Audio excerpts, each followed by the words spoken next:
सही कहा है माननीय प्रधानमंत्री जी ने। आज जो बांग्लादेशी घुसपैठी पूरे देश के लिए आज समस्या बने हुए हैं।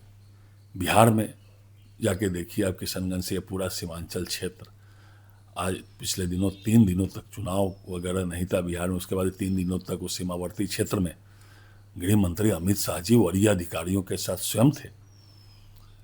कितनी गंभीरता से ले रहा है हमारी भारत की सरकार।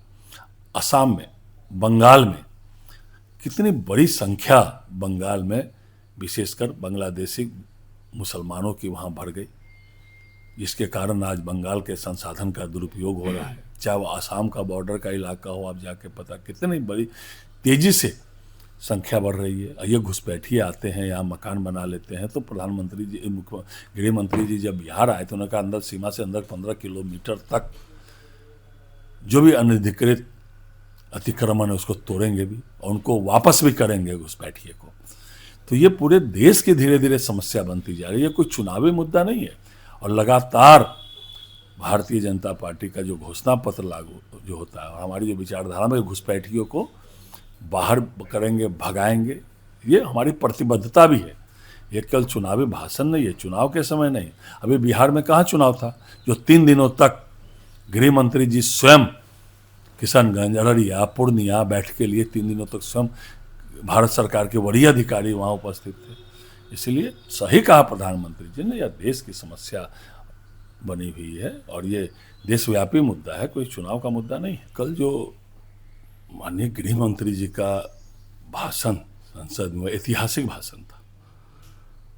भारत सरकार ने लक्ष्य निर्धारित किया था कि 31 मार्च 2026 तक हम नक्सलवाद, माओवाद मुक्त कर देंगे देश को। और उसके एक दिन पहले ही जब इस पर डिबेट हो रही थी तो माननीय गृह मंत्री जी ने घोषणा की कि नक्सल और माओवाद मुक्त हो गया। कांग्रेस की विचारधारा में था नक्सलवाद, माओवाद। लगातार कांग्रेस की सरकार ने कभी भी नक्सलवाद और माओवाद को मुक्त करने का प्रयास नहीं किया, जबकि ये लोग सपोर्ट कर रहे थे, जिसके कारण तक इतने दिनों तक, इतने वर्षों वर्ष तक कांग्रेस ने देश पर शासन किया, राज्यों पर शासन किया, लेकिन नक्सलवाद और माओवाद कभी मुक्त नहीं हुए और बढ़ रहे थे, हमले कर रहे थे। वो आप लोग देखते होंगे कितने नरसंहार हो रहे थे, हत्याएं हो रही थी। और भारतीय जनता पार्टी की एनडीए की सरकार आई, एक लक्ष्य तय किया गया कि 31 मार्च 2026 तक हम देश से नक्सलवाद, माओवाद को मुक्त कर देंगे। और उसके एक दिन पूर्व गृह मंत्री जी ने संसद में घोषणा की, इस पर डिबेट हुआ और संसद में घोषणा। ये है एनडीए का काम। और लक्ष्य से पूर्व में ही हम लोगों ने, हमारी सरकार ने, एनडीए की सरकार ने, माननीय गृह मंत्री जी ने जो कल कहा, ऐतिहासिक भाषण था। उन्होंने नक्सलवाद, माओवाद के पूरे विस्तृत चर्चा की, उसमें कांग्रेस की भूमिका की चर्चा की कि कैसे कांग्रेस बढ़ावा दे रही थी। और ये देश के लिए स्वर्णिम दिन कि नक्सलवाद और माओवाद से देश मुक्त हो चुका है। जिस तरह उनके बयान आ रहे हैं, अनाप शनाप बयान आ रहे हैं, और उस बयान में उनके चुनाव से पहले ही जो हार की घबराहट है वो भी झलकती है। जिस तरह के उनके बयान आ रहे हैं, ये किसी हालत में भी उन बयानों को चुनाव के समय सही नहीं ठहराया जा सकता है। और जिस तरह बंगाल की सरकार ने बंगाल में बांग्लादेशियों को जिस तरह प्रश्रय दिया, एक वोट बैंक के लिए, वोट बैंक की राजनीति के तहत बड़ी संख्या में वहाँ एक विशेष वर्ग के, मैं तो कहता हूँ खुल के कि बांग्लादेश से आए हुए मुसलमानों की संख्या जो बढ़ी है उन सीमावर्ती क्षेत्रों में, क्या पूरा बंगाल के माध्यम, बंगाल में खुली सीमा है, राज्य सरकार वहाँ बांग्लादेशी घुसपैठिए को बंगाल की सीमा से प्रवेश करने में उनकी मदद करती है वोट बैंक के राजनीति के तहत। इसीलिए बिहार के, बंगाल के लोग स्पष्ट रूप से ये बात समझ चुके हैं, बंगाल के संसाधन का बेजा दुरुपयोग हो रहा है। इसलिए जो चुनाव से पहले की हार की घबराहट होती है, वो घबराहट साफ झलकती है ममता बनर्जी में।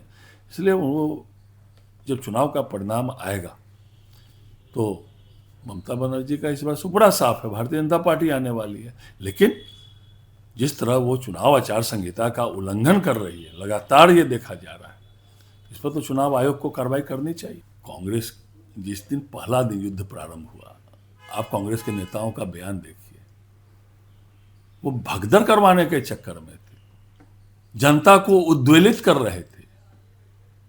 राष्ट्र हित में यह भूमिका सही नहीं है।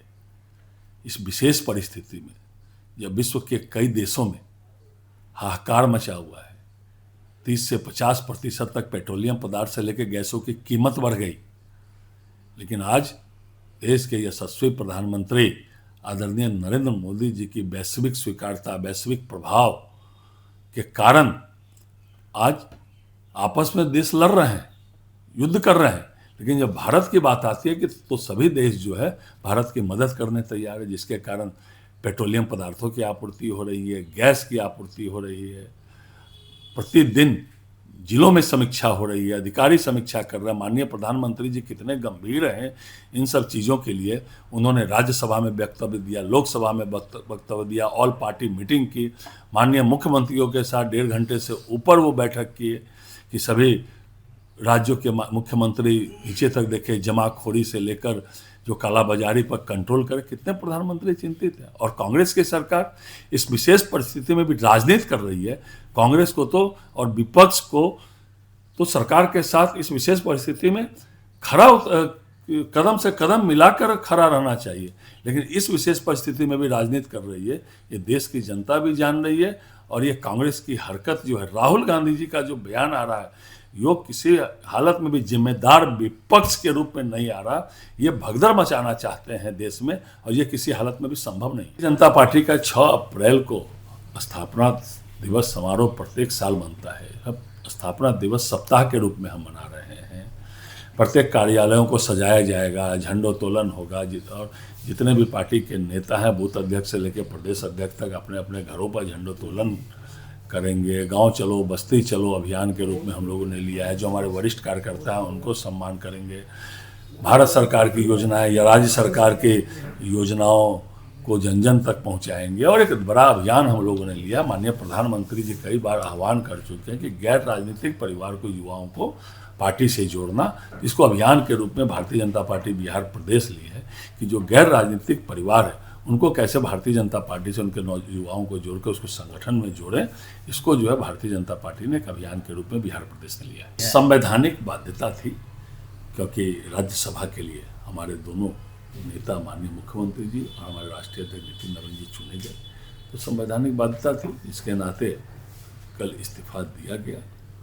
अब राज्यसभा का शपथ लेंगे, उसके बाद विशेष परिस्थिति बनती है तो फिर भारतीय जनता पार्टी का केंद्रीय नेतृत्व और एनडीए, इसमें माननीय मुख्यमंत्री जी भी हैं, बैठकर जो है विशेष परिस्थिति में निर्णय करेंगे। उसकी समय पर सूचना आप लोगों को दे दीजिए। एनडीए की सरकार माननीय मुख्यमंत्री जी के नेतृत्व में चल रही है, तो एनडीए की सरकार ने जंगल राज के खात्मा किया।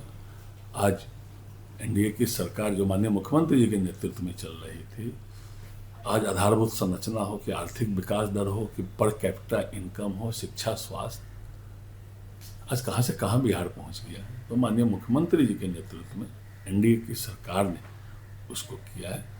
आगे भी जैसा होगा वो अच्छा ही होगा। आपके राज्य की खबरें, आपके शहर की खबरें सबसे पहले जानने के लिए देखते रहें अमर उजाला। चैनल को सब्सक्राइब जरूर कर लें और पाएं हर अपडेट।